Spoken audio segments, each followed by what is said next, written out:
Hi everyone, आप सभी का एक बार फिर से एजुकेशनल चैनल में स्वागत है। और आज की वीडियो में हम आपके साथ डिस्कस करने जा रहे हैं कि नेट के एग्ज़ाम क्वालिफाई होने के बाद आप कैसे असिस्टेंट प्रोफेसर बनेंगे, आपके पास कौन कौन से रास्ते हैं असिस्टेंट प्रोफेसर बनने के।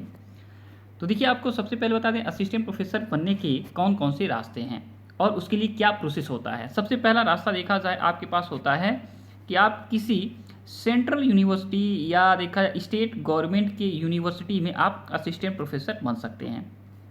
सेकंड आपके पास रास्ता रहता है कि आप किसी गवर्नमेंट देखा जाए यूनिवर्सिटी के अंतर्गत आने वाले कॉलेज में आप असिस्टेंट प्रोफेसर बन सकते हैं।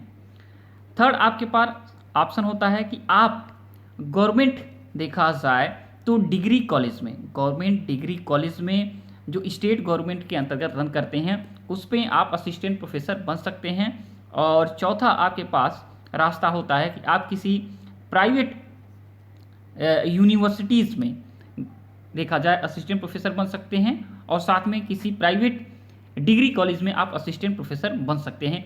ये देखा जाए 4 से 5 रास्ते आपके पास असिस्टेंट प्रोफेसर बनने के लिए मिलते हैं मुख्यतः। और इसके लिए क्या क्या आपको प्रोसेस करना होगा, तो देखिए हर रास्ते के लिए थोड़ा सा अलग अलग प्रोसेस है।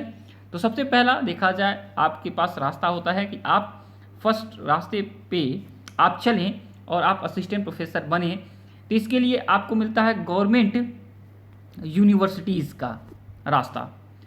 तो गवर्नमेंट यूनिवर्सिटी में देखा जाए सेंट्रल गवर्नमेंट के अंतर्गत आने वाले यूनिवर्सिटी हो गए और स्टेट गवर्नमेंट के अंतर्गत आने वाले यूनिवर्सिटीज़ हो गए।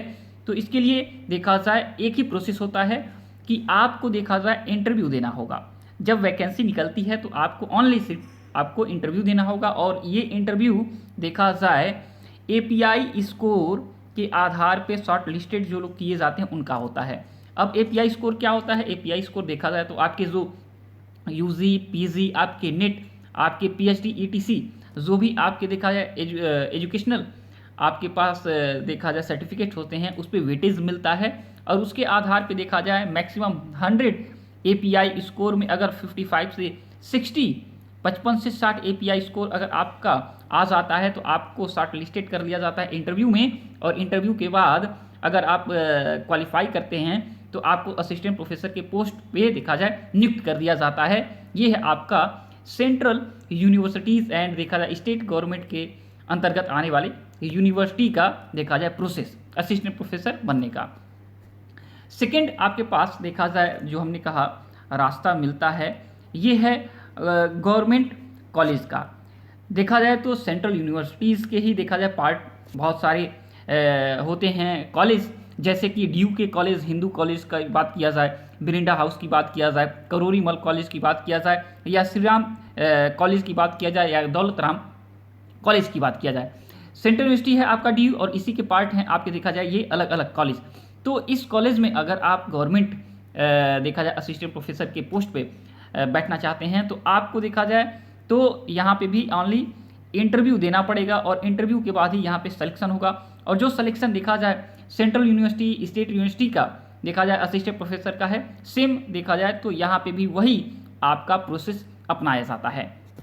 अब थर्ड आपके पास ऑप्शन आता है कि आप किसी देखा जाए स्टेट गवर्नमेंट के अंतर्गत रन करने वाले डिग्री कॉलेज में आप असिस्टेंट प्रोफेसर बन जाएं। तो डिग्री कॉलेज में असिस्टेंट प्रोफेसर के लिए आपको बता दें कि राज्य के पीएससी यानी पब्लिक सर्विस कमीशन के द्वारा देखा जाए तो वैकेंसी के अकॉर्डिंग देखा जाए नोटिफिकेशन जारी होते हैं सब्जेक्ट वाइज और फिर यहाँ पे public service commission state government के देखा जाए तो रिटन टेस्ट आयोजित कराते हैं और प्लस आपका इंटरव्यू होता है। फिर इसके बाद फाइनली आपका सिलेक्शन होता है देखा जाए तो स्टेट गवर्नमेंट के अंतर्गत रन करने वाले डिग्री कॉलेज में। ठीक है, ये प्रोसेस हो गया असिस्टेंट प्रोफेसर बनने का। आपके पास देखा जाए चौथा रास्ता जो हो गया वो हो गया कि आप किसी प्राइवेट देखा जाए तो यूनिवर्सिटी में आप असिस्टेंट प्रोफेसर बन सकते हैं और देखा जाए तो आपको अच्छा यहाँ पे सैलरी ऑफर किया जाता है। तो इसके लिए सिर्फ आपको इंटरव्यू देना होता है। वर्ष में देखा जाए 2 बार नोटिफिकेशन आते रहते हैं प्राइवेट यूनिवर्सिटी में रिक्तियों का आपके सब्जेक्ट वाइज वैकेंसी जो होती है उसके अकॉर्डिंग। और यहाँ पे भी सिर्फ और सिर्फ इंटरव्यू के माध्यम से देखा जाए तो आपका यहाँ पे सिलेक्शन हो जाता है।